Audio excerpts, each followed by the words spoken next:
We're recording, Mike. So all right, perfect. Well, let's go ahead and call the meeting to order. So we have quorum. So, did everybody get a chance to review last month's minutes? Can we do introductions? Let's do. You want to do introduction before approving the minutes? You go ahead and get started. All right, sure. Around the room. Eric Peterson. I'm the staff liaison for the Business Development Commission. Jennifer Starkey, I'm the Director of Public Affairs and Community Engagement. Fran Sudicum, I'm the support for the commission. Tim Delante, I'm with Old Webster and Zoe Zedek. Mike Pincus, Federated Insurance. So Cece Bartels, Naked Branding. Tammy Vane, Maypop. Kara Boland, Citizen at Large. Laura Arnold, City Council Liaison. Good deal. Pan. Oh yeah, sorry, I forgot about you. Community volunteer. All right, good deal. Let's go ahead and that's from last month as far as did everybody get a chance to review? Do we have a motion to approve? A motion to approve. Okay. Second. Okay. Sorry, who was that? Tammy. Thank you. Second. Yep. All in favor to approve the minutes? Aye. Aye. All right, good deal. Minutes are approved. So no visitors here, so no visitor comments, but as far as the old business, should we hop on in? I know we have a lot to cover this today. So the City Business Roundtable, I know we were talking about dates a little bit. Do you want to go ahead? Absolutely. So the City Business Roundtable, I think we all were in the meeting last month and discussed this. We're looking at using the East Academic Building at Webster, which has a great space that is also flexible size. So we don't know how many folks to expect. We could have 10, we could have 100, we could have many more. So flexible space is a necessity along with parking, and obviously would work with Webster to utilize the garage right across the street to allow for parking. Looking at morning times in our conversations with the business districts and other, just pulled some select permittees from the city. Mornings are best, much like these meetings, having sort of a breakfast summit and such. City will provide refreshments and goodies and such to help provide for comfort. Looking at that, the first week in November, I think it's the 2nd, 3rd, and 4th, are dates we sent over to Webster to see it, to make sure the room is available. As soon as we have that, we'll be able to get the save the dates out. Our universe is quite large. And stop and think of every person who does business, has a business license permit, occupancy permit in the city, is quite large. Rebecca, this is us. Come on in. So, yep. If we need to shimmy around. Yeah, one more chair, just for you. So we have a quite large universe, and then also those contractors that do business with the city. So contractors that come to the city and ask, for permits for construction, for residentials and such. So we have a large group. Again, once we have those details, that set of details, we'll be prepared with a save the date, and also then doing a pre-survey, because obviously not everyone will come. So the idea of having an online survey that all those that are invited can respond to and answer many of the questions that we'll be talking about, that we then, as we build the program, can expand on some table conversations about those questions and gather that input for both quantity and quality to help give us some direction on ARP funding, but also some of the business climate challenges and how the city can be helpful. So that's my update, and I'm happy to take any questions. Anybody have any questions? All right. I forgot to mention, I'm really going to look at Tim. We've talked about, and I've made it very clear that the city as staff and as leaders is really listening. So what Mike and Tim have seen is their names as moderators. And so if anyone else wants to join that crew, we can split that the agenda up as we have it and have that conversation. But really to not have the city on the front of the room pontificating, but really have you as BDC members be that, because we are there to listen and help facilitate the hearing from our end. Okay, good deal. The questions on that, yep. Are you going to put those together, or should we talk about that at the next meeting, or what's the? No, we absolutely will put those together, and I will send them. I'll send them out to the whole group, because I think it'd be helpful to have your input and such. We'll put questions together that will go in SurveyMonkey, and then also agenda style questions, that we can talk through that day. So we'll have those, if not by the end of this week, early next. So. Okay, great. Get you all. Good deal. Jen, you want to talk about holidays? Yeah, the holiday promotion questions they're chugging along. I had a little bit of a delay in connecting with the Old Webster Trade Association. Stacy and I are going to be working together to make sure that the stuff that we do with Great Day St. Louis and some of those other groups, that the dates they pick are the same as the dates that I picked. So we're not competing against each other, but she had a COVID scare in the house. So she's a few weeks behind on that. But we connected recently, so we're going to talk soon. But other than that, we're doing a lot of the same stuff that we've done last year. With the addition of the ABC 30 and streaming commercials. So. Okay, good deal. I saw gift certificates on here. I wasn't sure what that was regarding. Yeah, Do you know? I'm not sure either. I know that the ABC 31, they need $500 worth of gift certificates from Webster Grow. So we'll do those Webster Bucks, $500 worth of those that we donate to their prize bid.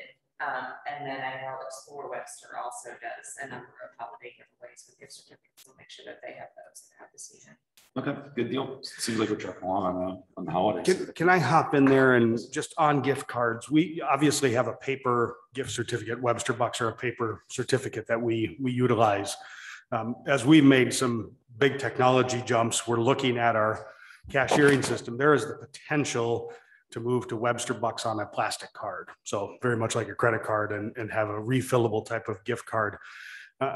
We don't have, this is not a final decision here. I'm just really gauging input. Doesn't have to be today as you go through other moments about how folks would think about that. Obviously we would refill gift cards. Now, I think that's really the question is, is Webster Bucks something we want to also allow retailers to sell, not just use as a redemption in terms of cash at their point I of would think sale. most Webster Bucks are given to teachers. Right. Yes. And I mean, I'm not buying Webster Bucks to go spend it in Sure. Webster. No, I would just yeah. go. So I don't understand why it would be on plastic where that would be a positive thing. Well, moving to plastic from our end changes a whole Well, I just don't think people wouldn't buy it. I mean, because unless you're just buying a gift card, or are you saying buying a $10 gift card? That's exactly what I mean. So we would not have paper Webster Bucks anymore. So when you get Webster Bucks, you would get a card with 10 or 20 or 30, much like when you get a Starbucks gift card. Webster Bucks is the essential same program. We treat the paper as a piece of currency right now, essentially that's marked and serial numbered. So. Have you guys looked at coordinating with the schools? I know Bristol at least did a gift certificate where Bristol got a little kickback. And there were some local businesses on it where it was like Olive and Oak, but like Bristol's, to be honest, it was like too late in the season, but I would have bought a ton of them because like the schools get them, like I'm spending money there anyway. Like we buy a ton for teachers, like you said. So that might be something to look into. I don't know if all the schools do them or not, but. We certainly will look at it. I mean, we've operated Webster Bucks essentially as a local form of currency, right? I mean, that's what it is. So there's no business incentive other than it's there and it exists. So we haven't, targeted a business and such. And so really Webster Bucks is, a paper piece of currency that we operate and we redeem on, when they are brought in. So go ahead. We cut out a lot of steps for the retailers though, because we have to like accumulate them until it's worth driving over or whatever to like redeem them and everything else. If it's as simple as gift cards or whatever that people use for other things, it would simplify a lot of steps for us. Great. Those are the kinds of inputs. So as you think about it in your application, again, this is not next month. This certainly will be ready for this holiday season, but I would expect at this point next year, we have either committed into the way we are doing things or we have made a transition in the application of how we use Webster Bucks. So Eric, it sounds like it's easier for the city though, too, right? I mean, as far as from an accounting standpoint. Certainly it'll be easier in the fact that electronic cashiering, moves into a much easier way. We eliminate a lot of data entry, manual tracking of those. So the other thing too that we get a lot are people buying, like say parents live in Chicago and they want to send a gift to their daughter that just bought a house in Webster or something like that. So we get a lot of out of town people also, that do our where Webster General wants to be really great for them too, is that there's an online component where either it gets mailed, the hard card gets mailed to somebody or they get an e-card Correct. kind of. Yeah, like thing. with a QR code or something like that. Well, it's usually just like some kind of code, usually a barcode, and then they can either print it out and take it, or if they do it on their phone, we can like do it there. As we looked at Webster Bucks, one of the reasons as we talk about this, we've obviously making our upgrades, but our businesses also with the pandemic, many of them had to experience a cyber operation and selling online and such. And how does Webster Bucks fit in that, right? I mean, if you are physically closed but are going to offer, the online sales, a plastic or whatever version, plastic or e-card of Webster Bucks would allow that online transaction as well, rather than just having a gift certificate that may sit in your wallet for some years to come. So again, just thoughts, please. Nothing formal yet. We'd like to hear those kinds of thoughts because that's helpful for our planning and for the program. Good deal. The events and the business engagement process. I know we left that off, that we were talking about. That would be something that would be a change in permitting, basically, when they. Yes, so that's again back to the special permits, and as we have civic space events and such, is there ways to allow the business community to be a part of it? That's obviously working with permit holders and such.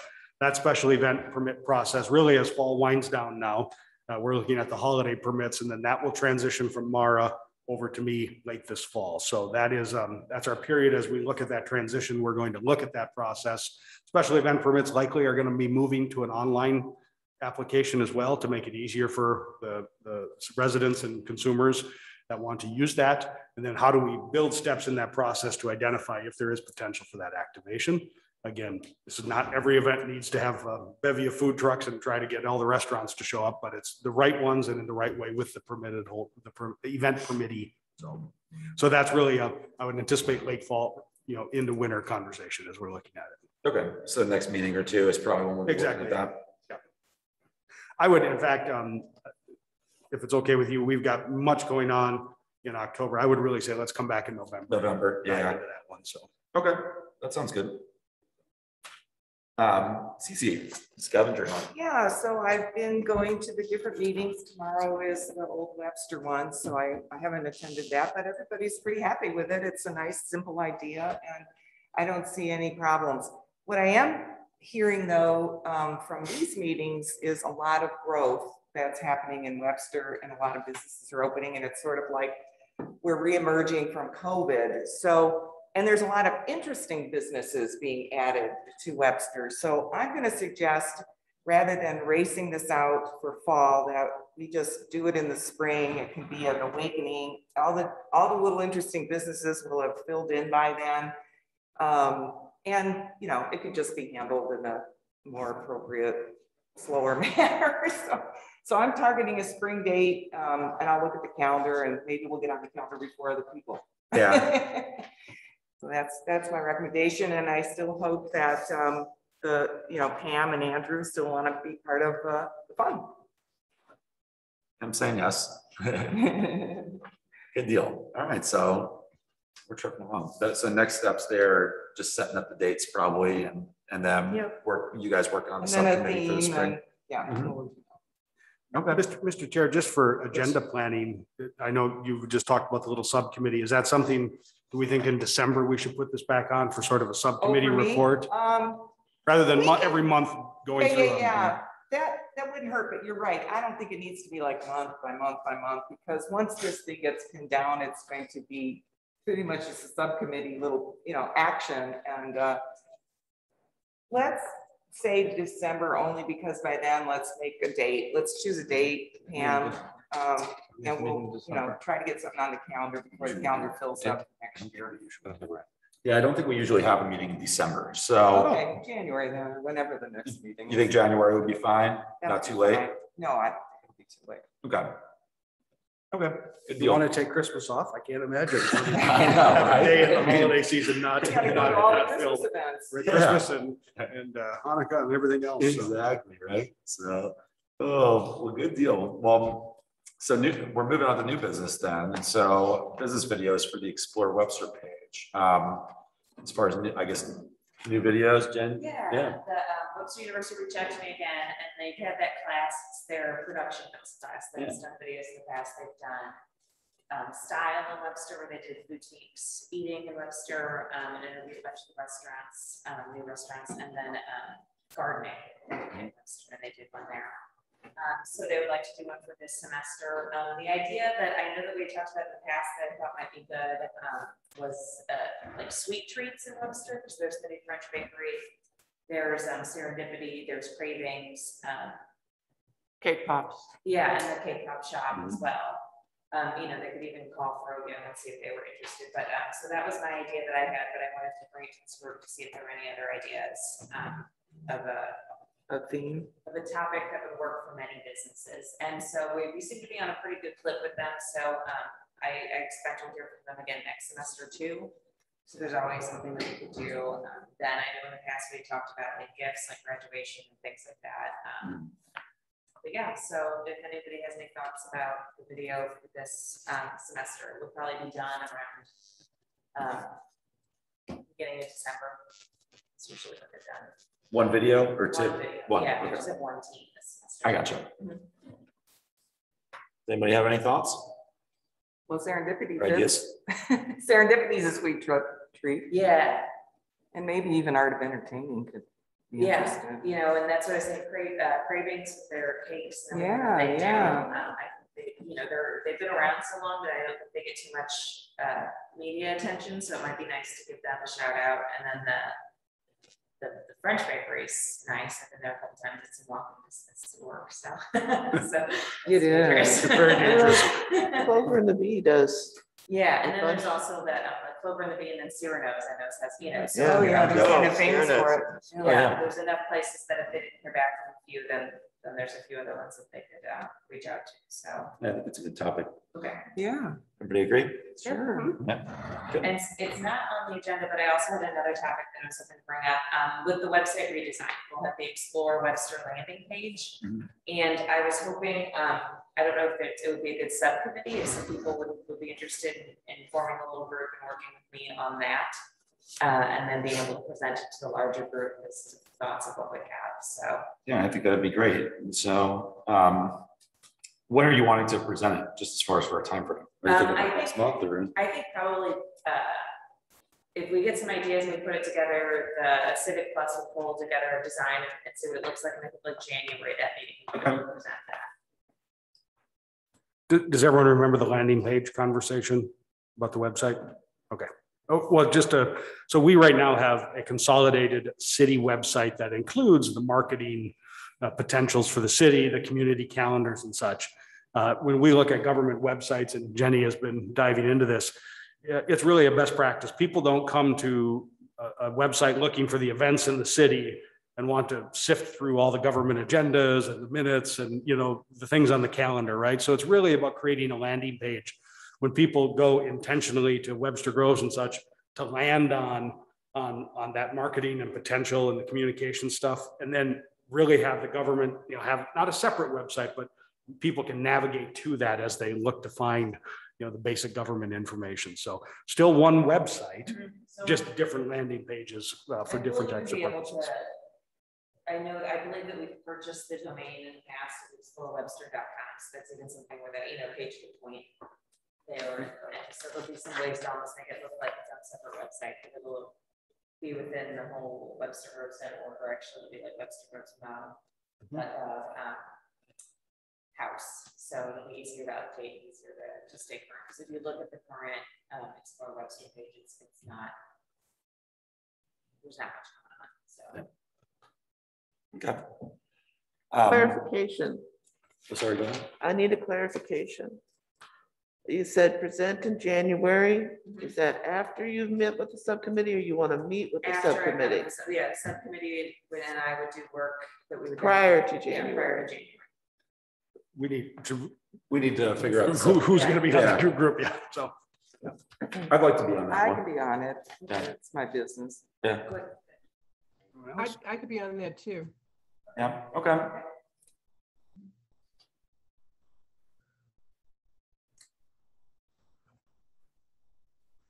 I will reach out to you guys, and do some meetings, and I'll send you examples of some of the other landing pages that they've sent me, so. Okay, sounds great. May I make a So, suggestion? The working group that we had, the subcommittee, had some extensive conversations when they met with the other districts about that. So someone from that group would be a good, and either one of you were on that group. So No. if you could solicit someone that was in that group. I was in that group. I'll do that. You were, okay.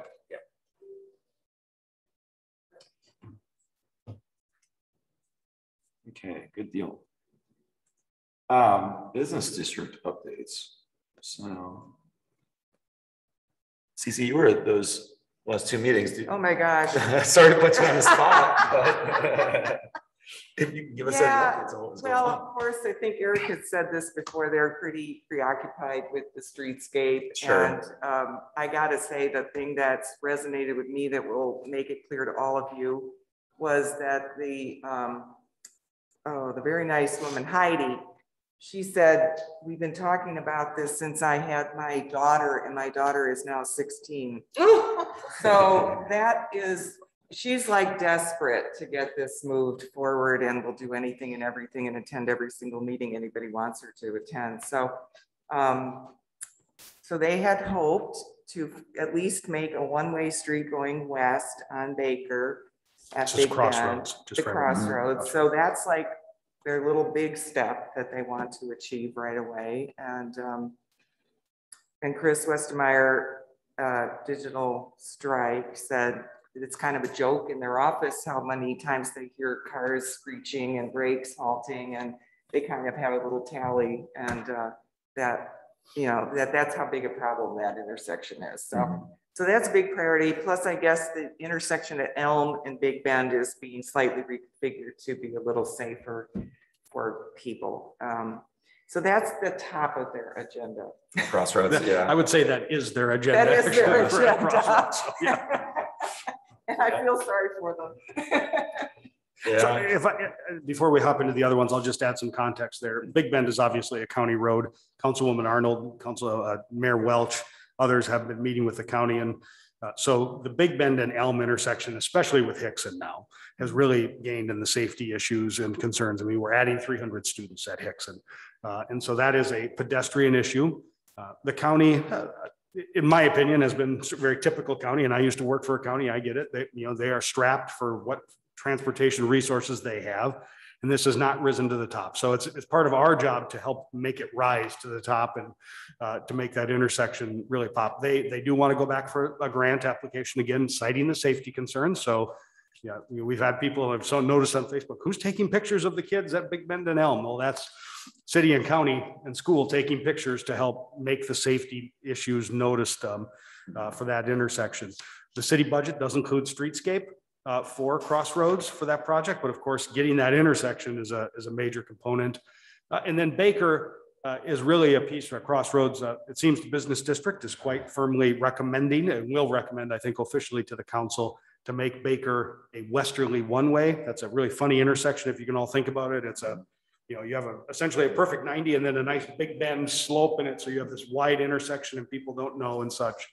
One of those you have to slow down. Even I slow down to approach and be like, now who goes first and when do we move and such. So that has not gone in recent time. I think in the last couple of years, at least since COVID, back to residents or such. I mean, this has literally been the business district saying, make it one way. So the council will have to determine. Are there a lot of accidents at that intersection?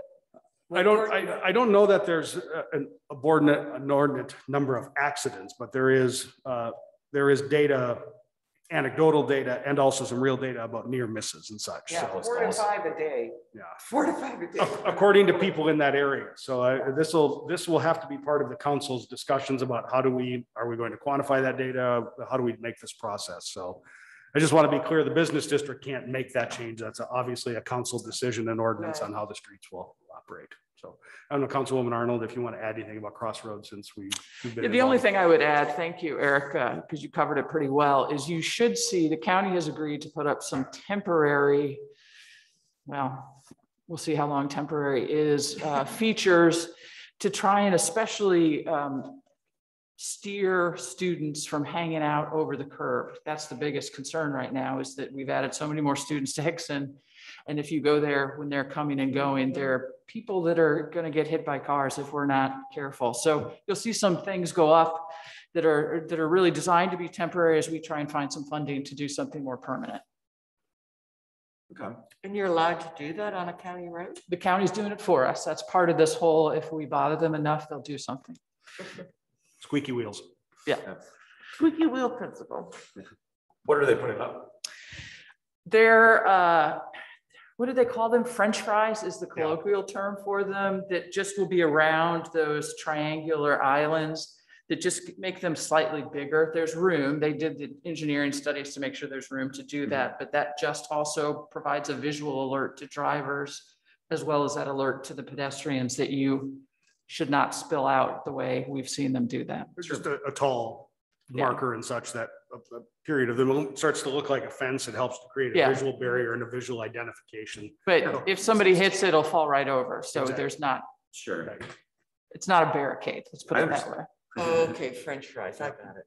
Okay. Yeah, I wish I knew the real term, because that's not particularly illustrative if you're thinking about roadways, so. That's sort of like those concrete things are called Jersey barriers, because they're all over in Jersey, so. That's So you really did say French fries? Yes. I really did say French fries, yes, Fran. That's the county's technical term. That's the official name. I wrote it down with a. That's what the county, that's how they talked about them, so.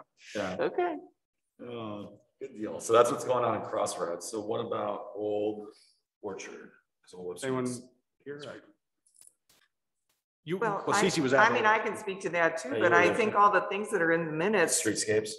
well, the gazebo series that Fran had a lot to do with has been a big success. Everybody seems to have been enjoying that and benefiting from it. Some of these things I don't remember. The ice cream social sounds like a wonderful idea. I don't remember them talking about it. Oh, trick or treating was kind of a big conversation because it's coming up. How would that happen? So that was all good. And then the list of the city updates is all good. That was mostly what Eric brings in. And that's part of why I thought moving the scavenger hunt. I mean, there's so many cool places that are starting to move into Webster, and we need to give them time to open and settle down. And the word new lasts at least a year. So there's gonna be a lot of new out there. Yeah, so that place is just perking along. Although I would like some clarification on what CUP stands for. Conditional use permit. Okay, thank you. Yeah, Webster's going to be the home to 3 independent bookstores. I know, that's so Three. great. Rebecca, you need to use the microphone since we're recording. Sorry. Anyway, I just want to note that we're soon to have 3 independent bookstores. And I think that's pretty cool. It is cool. That's great. No, 4 if you count the new comic book store. Right. Oh, that was my 3rd. What's the other one? You have 2 in Old Webster. What? You have 2 in Old Webster already. Novel Neighbor and who? The Old Webster Bookshop, right next to Susan Station. Yeah. So I was thinking Betty's would be the 3rd. Betty's Books. Oh, well, there's another one. What's that? Book. Where's that? That's going to be in Old Webster, is it not? Yes. And where I think where William Alverson, the CPA used to be next to. There's another bookstore coming. Yes. We are clearly a very literate community. Well, 5 would be down to the university books. Right. Yeah, that's true. Well, there you go. Bookstores per capita, I think we rank very highly on that. Put it on the website. Yeah, there you go. Here's a theme. And then they get to do Webster University part of it. So those are the major highlights with Old Orchard. Next week. Next week's on the website. Yeah, we're not Okay. coming until Tuesday. Good deal. So Eric, do you want to go through the city updates then? I sure will. I'm gonna make sure that the councilwoman hops in. I do want to just start with Douglas Hill, though. You know, Eric, do the whole thing. Okay. I'll just make sure if you forgot anything, I'll jump in, but go for it.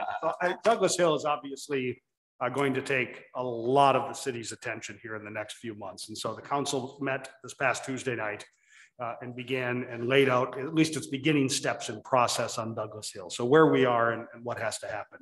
There are 3 actions that the council will need to take to make Douglas Hill a yes or no. So there are 3 things. It's not just one, it's 3 things.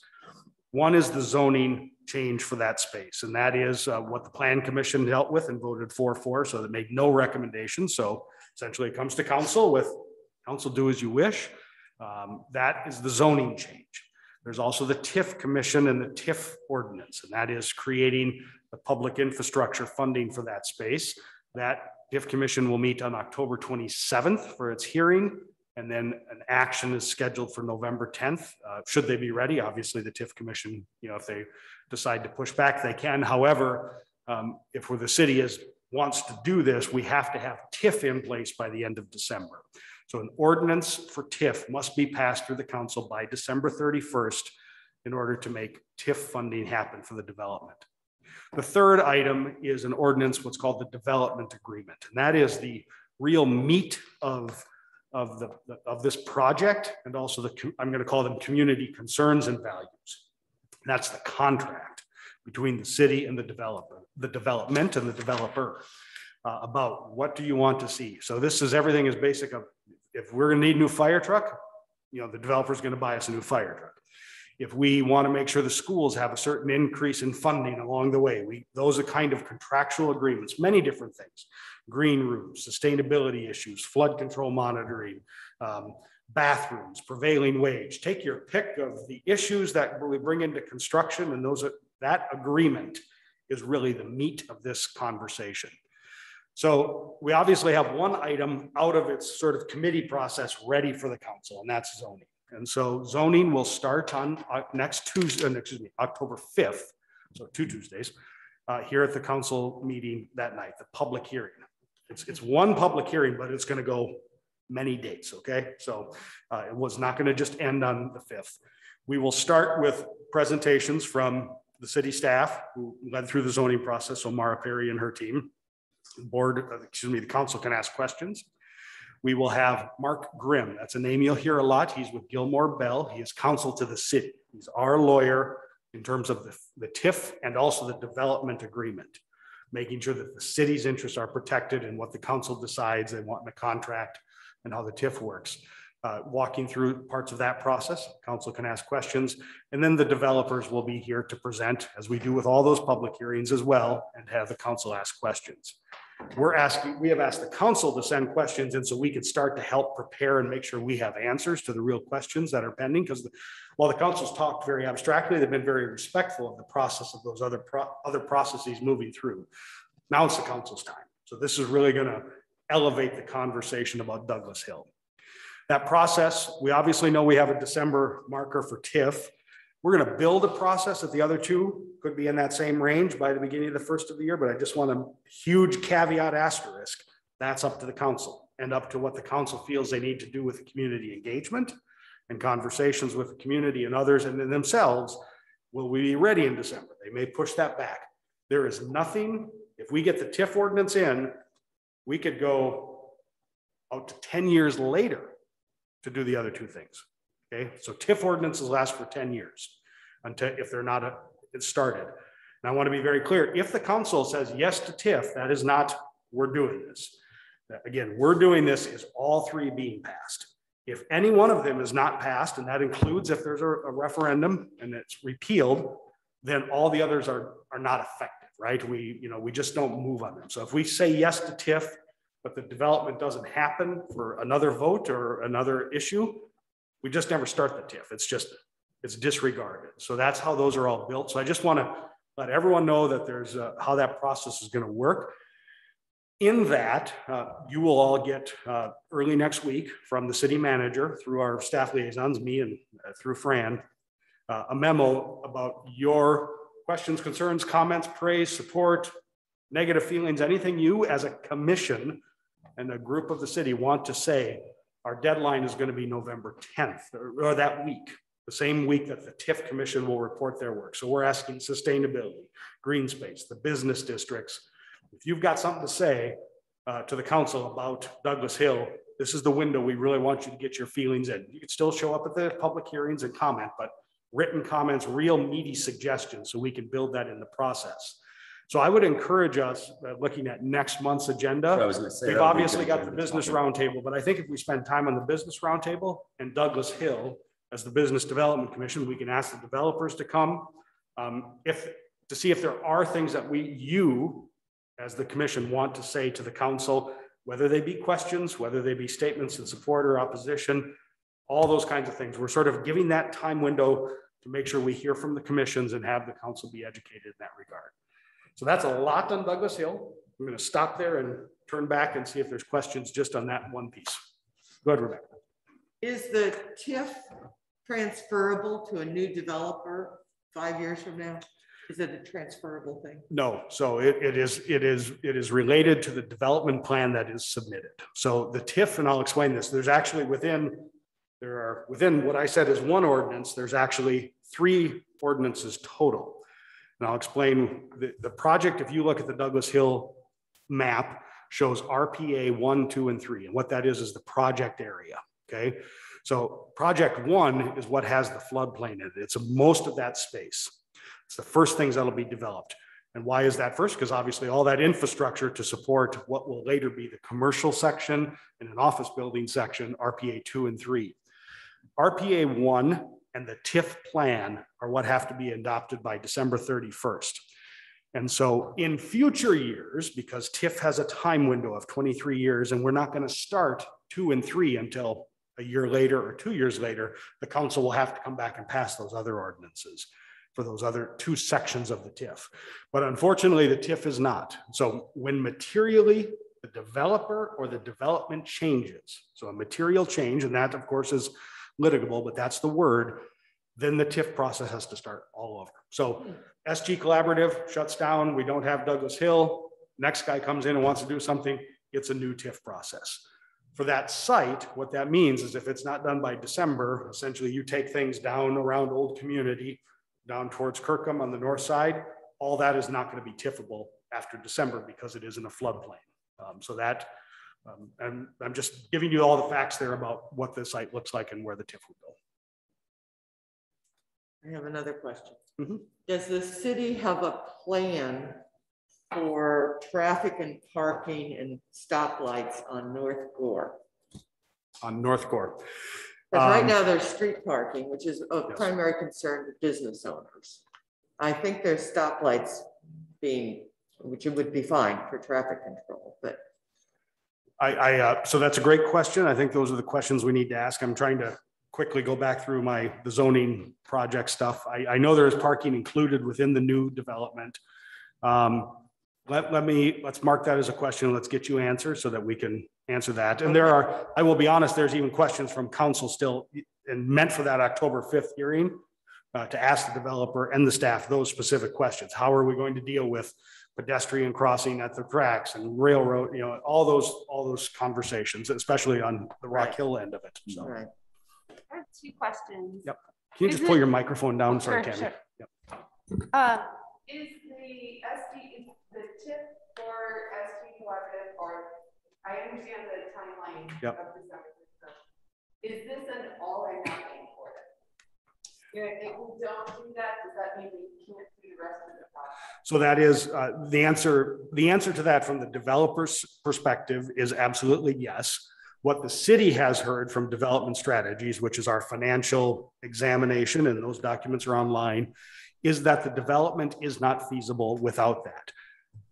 That's what the sort of a recommendation to the city has been. It is up to ultimately to the city council to decide, is that a true fact or not? And that's the classic, what's called the but-for test. This development would not happen but for the public financing for the public infrastructure. So I think the answer is, as staff, what we're saying is it is being told to us that yes, it is necessary to do that, but ultimately the answer of is that necessary or not is something the council makes. Okay, so just to be clear, so I know that there's a section at the bottom, that you mentioned in the floodplain that's affected by the new laws. Yes. So they can't do the second and third without the first. That is correct. Yes. The full cost of the project. 2 and 3 are very small pieces. It's really, and I'll just use blunt terms. 2 is I think is really Red Lemoore in that area right across on Gore, and then 3 is up to the corner on Pacific. It's really those existing commercial areas. But all the rest of that infrastructure they want to put in, the streets, the acquisition of that land, the rework of the flood area, the boardwalk and all that, that's all in one. So is there a way for the council to create an approval for TIF that is not tied to a developer so that like No. it could be developed? No. Under state law, Like it's the only time ever we're going to be able to look at developing the property in the floodplain. that's correct, because under state law, TIF works so that the question before the TIF commission, ultimately to council, is does this development plan meet the requirements for TIF and such and what you need to do? So it's really a yes or no in front of the TIF commission and then up to council. The problem is the law would allow what you're asking about, but they put this new law in place. And so we've got this new clock that's existing just in this moment in time that's really going to stop that, because there's no way now to have a next developer come in with a plan for the floodplain and give us and work through the statutory requirements of time to get that approved. Mhm. And also then the likelihood of development happening without TIF is small. Yeah, so there's always, I will always say that there's a likelihood of, not a likelihood, there's a possibility of development. It's a probability question we're looking at, in my view, because we have not asked for experts to examine this specifically, but we probably will be. We haven't seen much happen in 30 years in terms of a great development in that space. You also have 4 different zonings. The only PC zone, so everything down in the floodplain is all A4 housing. So you have to build A4 housing, which of course is single family. We've just gone through a large community debate about what goes in A4 housing and doesn't go in. And then also you're going to have a real struggle if you're going to build housing in that floodplain the way it is now. And so there is, part of the city's interest, speaking as a staff member, is the floodplain improvements that the TIF funding can help to pay for along the way. Now that there's still many questions to be answered about that. I'm speaking in a generalization there. I would not expect large development or the market to move without public infrastructure funding. The streets are not laid out for real development. It's built for an industrial area, which a good chunk of that lot is zoned as, or that space. Assuming this project goes forward, how many years is the TIF in effect then? So the TIF has a total run maximum allowable of 23 years. Okay. But, and I only add the but because everyone says it's going to be 23 years. It doesn't have to. Like the shops at Old Webster, that TIF we paid off much earlier than 23 years. So it's just like a house note or mortgage. You can end up paying that off earlier depending on the value, right? What we do is we make conservative estimates of what we're going to see for increases in value to borrow against the developer's lender to have that revenue. But if the revenue comes in better, that's just more. You prepay on those notes and you get it paid down, paying on the principal to end that earlier and therefore gather more of that revenue quicker. And I just want to add, because this always comes up, and so when you talk to people, however you feel about the project, TIF funding does not lose 1 penny of what taxing districts get right now. Okay, so what would we, the city, the state, the school districts, all that still comes in. When we set the baseline, still comes to the districts. It's the value of the increase over the baseline is what's financed against and leverage for development. So. I have a question. What I hear mostly about this development when I talk to friends and neighbors is there's still a lot of concern about density.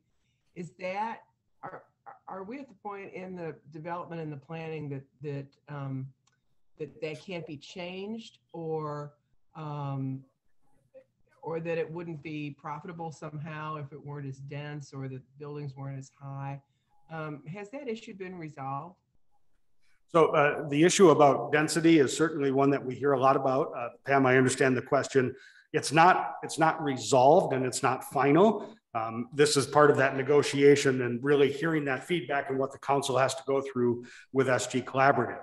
And there ultimately becomes not only the community value question about density and people and traffic and all those things, but also then the financial feasibility of the project.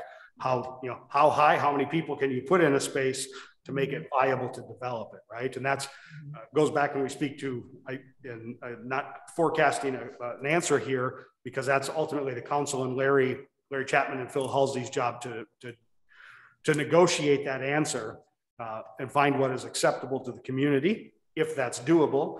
but also, you know, density is part of what makes a project feasible or not. So there's a tension there, if I can say that, between some of those concerns about density, but also you have to have enough people in there to pay for the project, or the developer's not going to obviously go through the process of finding the lenders and putting them all together to make a project happen. Okay.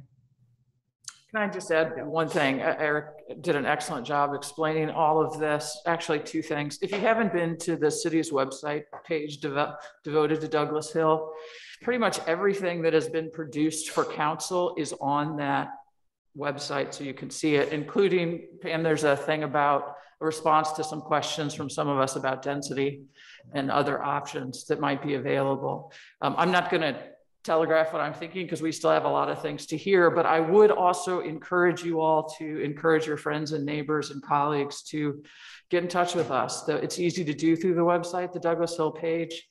We need to hear from as many people as possible about what they think of the project, what concerns or questions they have. And would you also please remind them that commenting on Facebook is not a public comment to us. You know, we've got, you know, it's a little frustrating when you see a Facebook thread of 300 comments and you've received a handful of things. So just a friendly reminder in that way would be great. Thank you. Absolutely. So, Can I make one more comment? go ahead. And I know there's so many things to work through, but at least the Novus development, which I think you call the shops. Yep. That's called. I so love that they're almost all local independent businesses in their whole development. And we don't have a whole lot of franchises and chains. And there are certain communities, I'm thinking of Door County, Wisconsin, where they do not allow big chain restaurants. They make it local independent. I think it was just serendipitous that the shops at Old Webster, Kind Soap and You Can Do and Leopard and all those great little shops, I would hate to see chains in the main street of a new development. And I just want to put that, I know it's way far down the road. It's actually not. So I want to just to give you points on that is a development agreement. That's the kind of structure. So if we want to prioritize locally owned businesses, non-franchise businesses, that's what the development agreement can do. And I think part of why the natural market has turned out that way for Webster Groves is we don't have our downtown feel of Old Orchard, Old Webster, right on the interstate where it changes. If I go down to Big Bend at Kirkwood, right, I have Culver's and Sonic all right around the mall and around major intersections. But that's the kind of input that really the council's talking about that can go in the development agreement and really provide for who can be in here. So we don't end up with Sonic, McDonald's, Culver's, Burger King, blah, blah, blah, you know, up and down the street. Yeah, good deal. Although I'd appreciate if Dairy Queen could find its way closer to downtown. I don't know if my waistline appreciates it like Yeah. I was gonna say. Yeah. Put them on the sweet treat Yeah. video list. Eric, you said the 5th was when council was meeting and having a question and answer session? Yeah, so that will be the start of the public hearing, the 5th. It'll be on Zoom or you can be here. And again, it's not the public's comment period. It's the start of the public hearing, which will be those presentations. But I think those are the real experts that'll be talking about these issues. So if you want to tune in and get some real good information, that will be the great starting point. And I'm sure what we'll do is we'll end up trying to answer almost all the questions we can from council, have them ready to be answered. And that will spawn more questions, right? You know, I mean, this is what we do in a process, right? Well, if we're going down this road, but we can't do this and this, and then how about if we go over here, can we do this, this, and this? And so that's really what I'm saying about this process. We could go on for some time as we explore the possibilities and what can be done. Yeah, I'll plan on being on Zoom on that. I think that'd be good if you all are available to. And it'll be recorded and the next morning, it's always posted on our city YouTube page. So you can watch it if you're not available. Great. Well, I want to add more city updates. So just real quick, I'll make it brief. I won't run through the list of business permit because I think all the districts hear it. I know, that's the best part. Go for it, Eric. Why are we here? Everyone loves the business permit issues. So the big ones that have since last month that obviously we've talked about Betty's Books, the comic book store. I can blanking the name right now because I didn't bring with me. Moving one door down. Urban. Union Studio. Yeah. Union Studios moving one door down, and we are having another business come right into that space that they are in right now. So yes, it's John Barr with Frisco and Annex. His son is putting that in, a men's outdoor Field life. theory. Field theory. Thank you. Yeah. I've been to Frisco so many times this past couple of weeks, and I've failed to bring my sheet with me. The other, obviously, Crossroads is moving forward. We did, the council gave final approval to the auto dealer down on Watson Road to do auto repairs, which is, that local area. One of those little neighborhood concerns about that business has been finalized. And then Douglas Hill. So I'll go, while we're finishing up, grab my sheet of all those items and come back and report them out. What I wanted to say is technology is obviously changing. I think you all got our Webster Groves email is changing. That happens today. So you can still send us emails to webstergroves.org like you have, but you're going to see that our emails are coming back from a different email, webstergrovesmo.gov. That happened today. It hasn't changed the website yet. That will happen when we go through the new update. But that's important because if you're like me, you look at who sent it to you to see if it's spam or not. So we want to make sure folks know it's really from us. And then our technology improvements in the other room are happening. And so we'll be continuing our little upgrades on some technology fronts along the way. Also, the American Rescue Plan funds have been received. We talked about this. We know we're going to have the business roundtable, but the council did put $2.3 million in the budget. So it is there.